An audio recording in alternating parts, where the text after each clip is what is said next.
प्रभुपाद का जो तात्पर्य है वो बहुत ही बहुमूल्य है, क्योंकि इस श्लोकों के जो प्रभुपाद ने तात्पर्य दिए हैं वो वर्तमान समय के अनुसार शिक्षाप्रद हैं।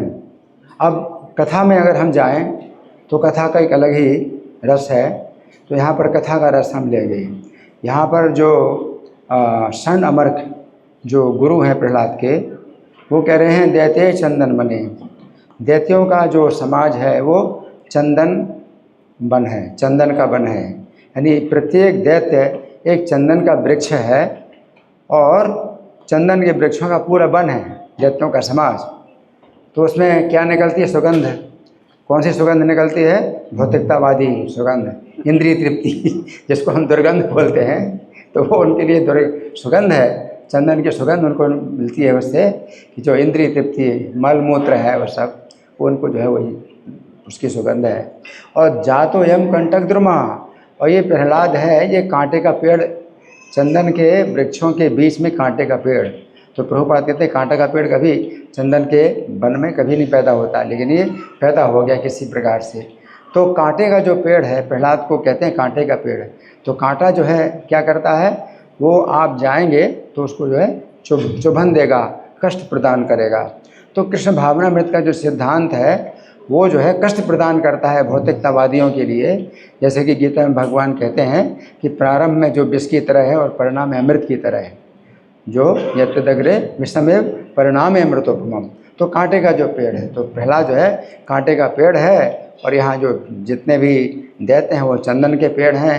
चंदन के पेड़ जो है इंद्रिय तृप्ति की उनको जो है सुगंध देते हैं, और ये कांटा का जो पेड़ है ये कांटा देता है, ये चुभन देता है, कष्ट प्रदान करता है। और काय का कष्ट प्रदान करता है? कृष्ण के नाम का, कृष्ण के गुणों का, तो उनको ये कष्ट मिलता है। अब ये एक तो ये मतलब तुलना हो गई। अब दूसरा इसका कार्य जो है क्या है, दूसरा जो है यहाँ पर क्या, यन्मूलोन्मूल परसोर विष्णुर नालाय तुर्भ कहा। चंदन के जंगल में अगर जो है कुल्हाड़ी आ जाए तो चंदन के वन को काट नहीं सकती, काटने की शक्ति तो है, और चंदन बड़ा कोमल लकड़ी होती है तो कटने में बहुत आसान है, लेकिन कुल्हाड़ी को हत्था चाहिए, और चंदन के जंगल में हत्था मिलेगा ही नहीं। कि चंदन की लकड़ी का हत्था बनाओगे तो वो बनेगा नहीं, क्योंकि टूट जाएगी, चंदन की लकड़ी का हत्था बनता ही नहीं है। तो इस चंदन के जंगल में ही एक कांटे का पेड़ पैदा हो गया, और कांटे का पेड़ का जो लकड़ी होती है वो होती है बहुत मजबूत। तो कुल्हाड़ी के लिए जो है कांटे के पेड़ की लकड़ी चाहिए। तो ये जो प्रहलाद है चंदन के पूरे जंगल में, दैत्यों के समाज में एक कांटे का पेड़ हो गया है, जो कि विनाशकारी जो कुल्हाड़ी है उसको हत्था प्रदान करेगा। तो विनाशकारी कौन है? विष्णु, कुल्हाड़ी, लेकिन हत्था चाहिए उनको, तो हत्था जो है प्रहलाद प्रदान करेगा। तो अब हत्था किस प्रकार से प्रदान करेगा कि दैत्यों के समाज में एक भक्त आ गया है, और सब दैत्य लोग जो है क्या करेंगे? विरोध करेंगे, इसका भक्त का विरोध करेंगे। और फिर एक मतलब बिंदु ऐसा भी आएगा कि जब इसकी हत्या करने की योजना बनाई जाएगी, और जहाँ हत्या करने की योजना बनी तो वही हत्या है कि भक्त की हत्या की जब मतलब स्थिति आती है तो फिर भगवान को हत्था मिल जाता है काटने के लिए। तो भगवान जो है उस कारण से कि भक्त की जब हत्या हो रही है तो फिर भगवान सहन नहीं कर सकते, फिर रक्षा करने के लिए आएंगे, फिर काटेंगे। तो यहाँ पर प्रहलाद की हत्या की जब मतलब बात आ गई, स्थिति आ गई कि अब प्रहलाद की हत्या कर दो, क्योंकि ये दैत्यों के समाज में बिल्कुल जो है ये विनाशकारी है और सबको जो है बिगाड़ने वाला है, इसकी हत्या कर देना चाहिए, हत्या करो उसकी। तो सब प्रकार से हत्या, तो वही हत्या भगवान को बन जाता है, वो कारण बन जाता है भक्ति हत्या है कि जो है रोकने के लिए भगवान जो है फिर क्या करते हैं, उन कुल्हाड़ी का हत्था बन गया, और फिर जो है विनाश। तो दैत्यों का विनाश, यहाँ पर विनाश की बात है क्योंकि ये सुधरने वाले नहीं। तो नरसिंह भगवान जो है क्या करते हैं? विनाश करते हैं। विनाशाय च दुष्कृताम। तो कई बार ऐसी स्थिति होती है कि विनाश ही करना होता है, क्योंकि वो लोग सीखते नहीं, सुधरते नहीं। और दूसरी बात यहाँ पर एक बड़ी जो शिक्षा की है वो ये है कि प्रहलाद महाराज जब गर्भ के अंदर थे तो गर्भ का संस्कार सबसे ज़्यादा जो है ये शक्तिशाली होता है। गर्भ के अंदर जो बच्चा है, गर्भ के अंदर जो बच्चा है तो वो हरा बांस की तरह है, जैसे चाहो ऐसे मोड़ दो। तो गर्भ संस्कार जो माता है, जो गर्भवती माता है, तो वो जब सुनती है, कथा सुनती है और जो है जाप करती है, किताबें पढ़ती है ना, इस तरह के जो है मतलब कार्यक्रम में अगर माता लग जाए तो बच्चे के अंदर सीधा जो है प्रभाव पड़ता है। और नारद जी ने ये कार्य किया।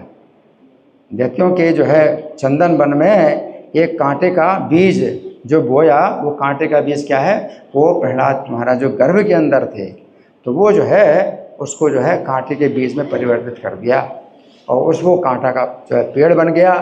और फिर वो जो है विष्णु के लिए क्या है, हत्था प्रदान करने वाला और पूरे दैत्य के वन को जो है नाश करने वाला है। तो यहाँ पर ये चीज़ है। प्रभुपाद जो है जब रूस में गए थे तो एक ही भक्त बनाया था अनंत शांति प्रभु को। अनंत शांति प्रभु को केवल एक ही भक्त बनाया था और प्रभुपाद केवल 3 दिन रहे और फिर वापस आ गए, है ना।